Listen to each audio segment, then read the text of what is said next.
Voltamos com o programa Espaço Parlamentar aqui na TV Câmara Jacareí, a TV pública da cidade. Hoje eu recebo aqui a presidente da Câmara, a vereadora Lucimar Ponciano, do PSDB, e também o secretário de governo da Prefeitura, o Celso Florencio.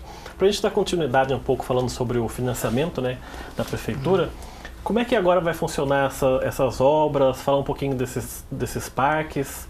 Explica como é que vai funcionar agora a partir dessa aprovação do financiamento. Então a gente dividiu em 3 macro-áreas, né?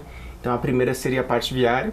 Então a gente vai ligar, como eu já havia dito, a Lucas Nogueira Garcês, passando atrás da Terras da Conceição, chegando a Castelo Branco, duplicando a Castelo Branco, né? Chegando até o Flórida, atravessando com a Nova Ponte, chega na Ademar de Barros, né? Ali no Jardim Santa Maria, e a gente chega até a Getúlio Vargas. Então a gente consegue criar um eixo paralelo à Dutra, né, que permeia toda a cidade. Isso no lado de cá.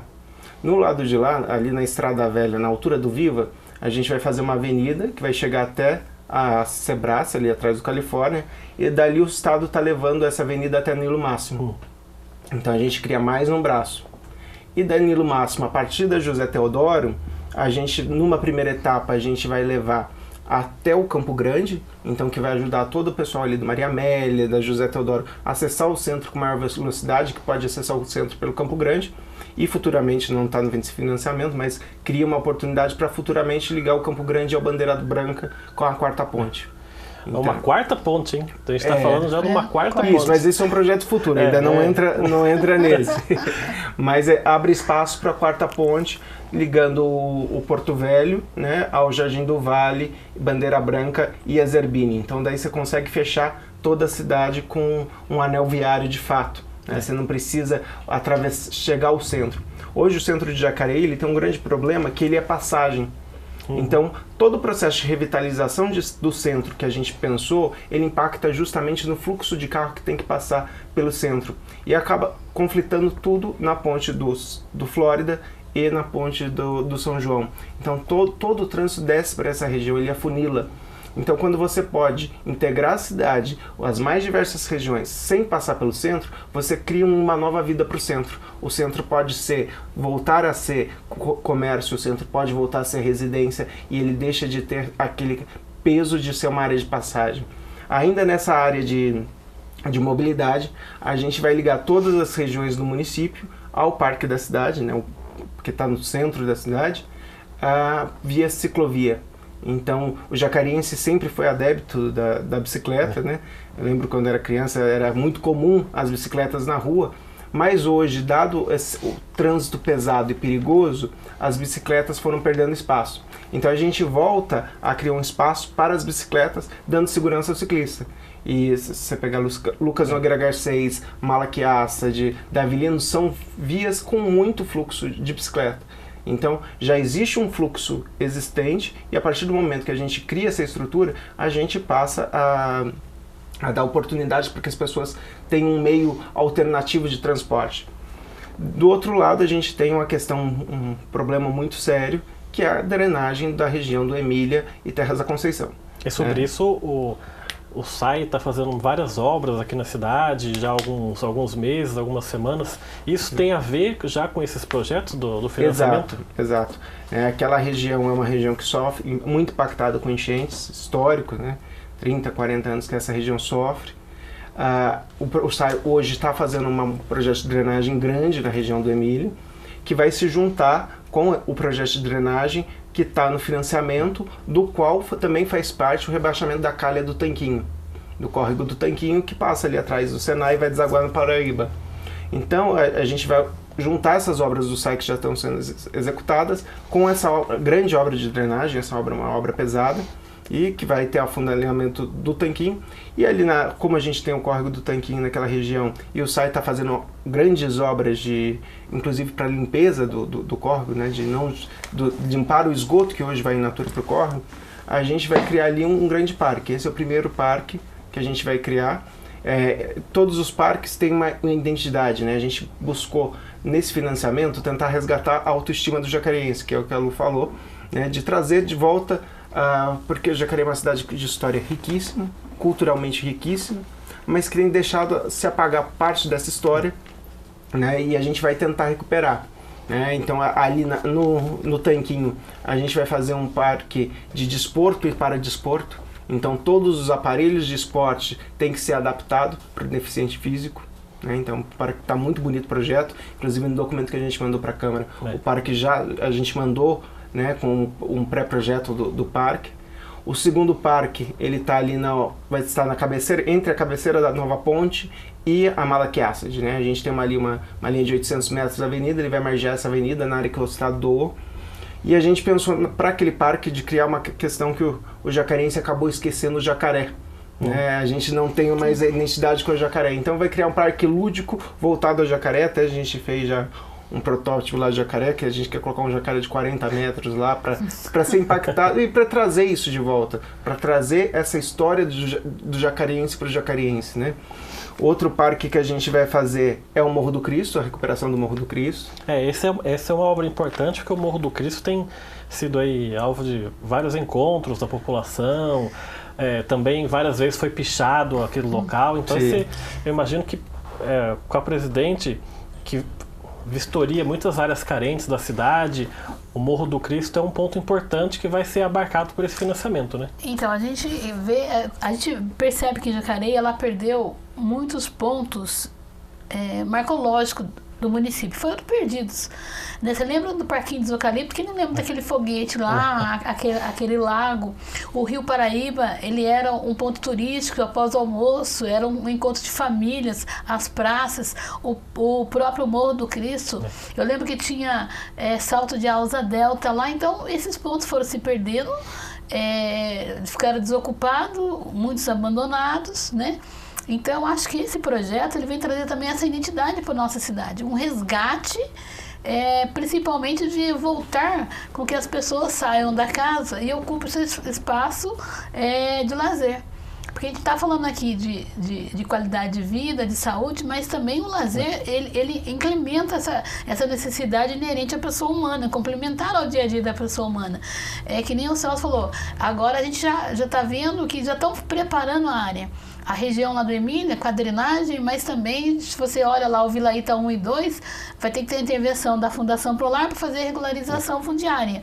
Porque como que a gente imagina criar uma nova avenida, na qual vai facilitar muito para os moradores, porque eu vou livrar do pedágio.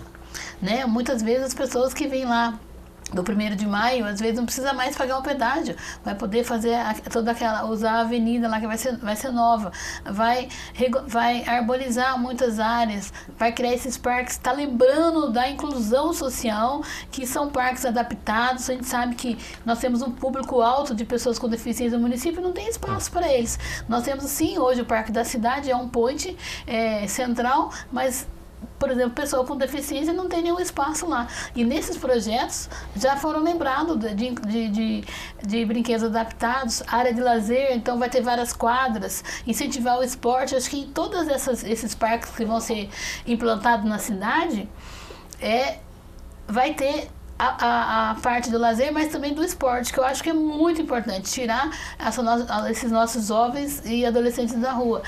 E também uma importância, além das vias, também eu falei da terceira ponte, mas eu não posso deixar de falar da alegria de a gente ver que o governo se pensou em cuidar do Rio Paraíba, pensar na ordem do nosso Rio Paraíba, voltar a ser um ponto turístico ali, o Rio Paraíba.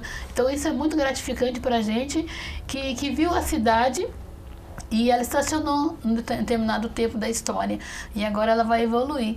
Então a gente fica muito ansioso para ver tudo isso acontecer, Então, que depender da Casa Legislativa, a gente vai querer sempre contribuir para que avance cada vez mais, Por falar em contribuição, uma das áreas que sempre gera reclamação da maioria da população é a saúde. E recentemente a senhora devolveu para a Prefeitura cerca de R$1 milhão do orçamento da Câmara, já direcionado à saúde. Queria que a senhora explicasse um pouquinho como é que funciona isso, principalmente nesse setor que, entre aspas, obriga aí a Prefeitura a investir esse R$1 milhão em saúde. Queria que a senhora contasse como é que foi isso.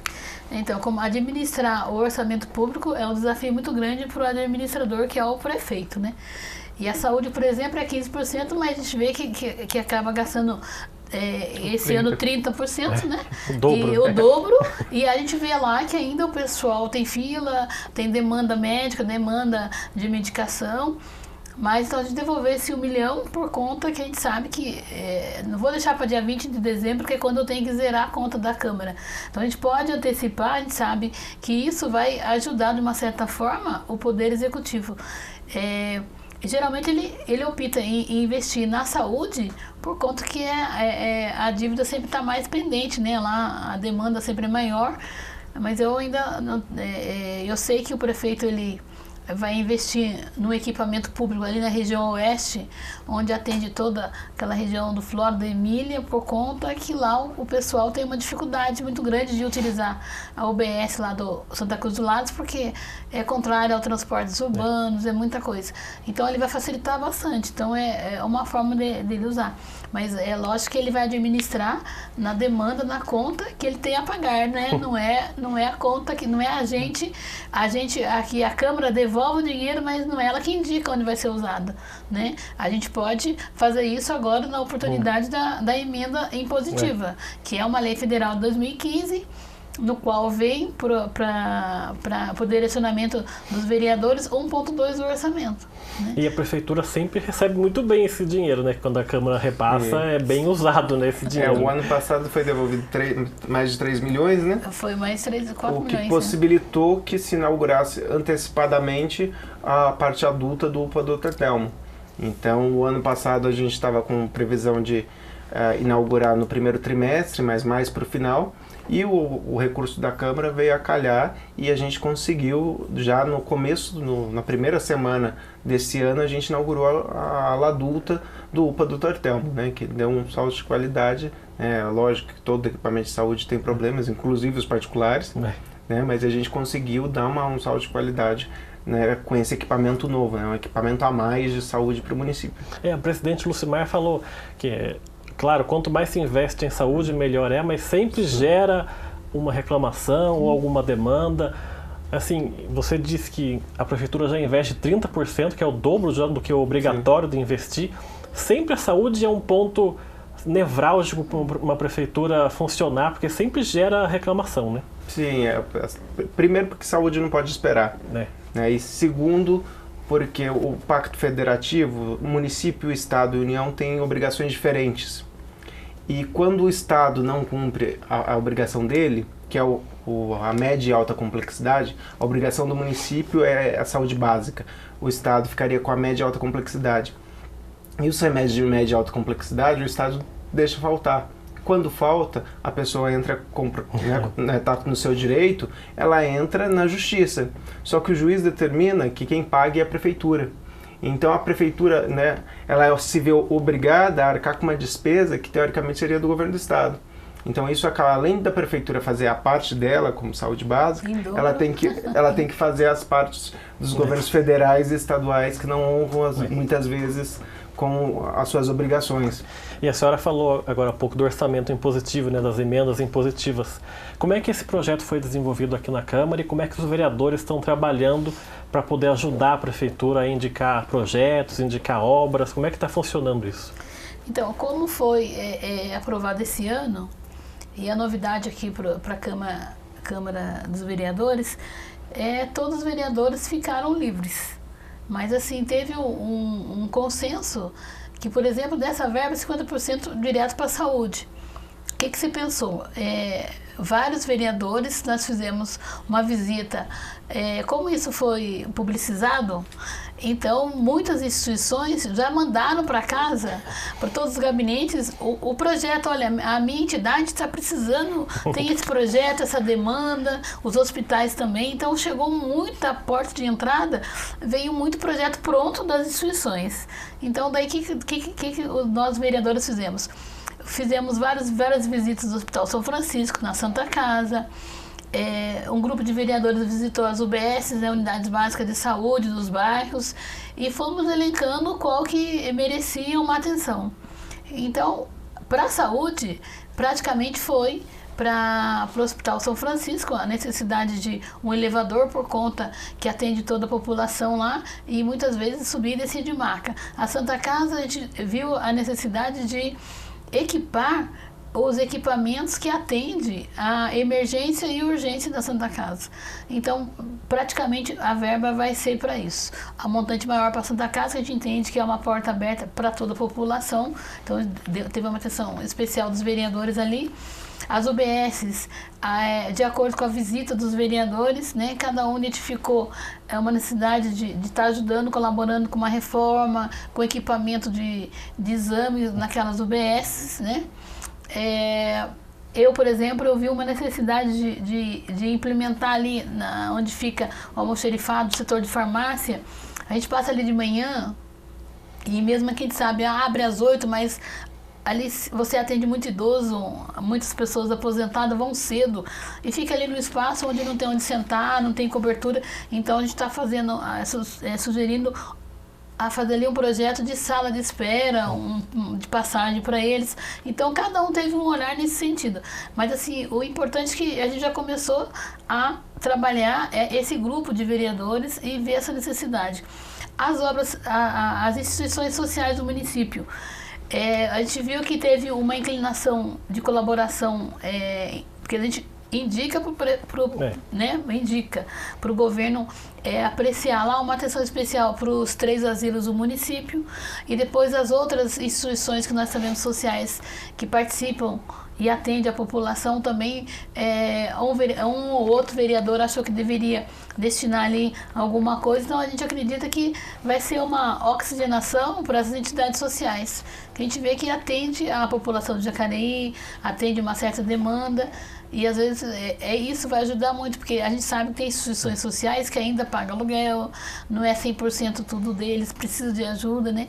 Então teve esse olhar aí dos vereadores. Então essa primeira experiência desse ano da verba positiva foi muito interessante. Para a gente encerrar então o nosso programa, a gente já falou de vários tópicos do dinheiro usado pela Prefeitura e devolvido pela Câmara.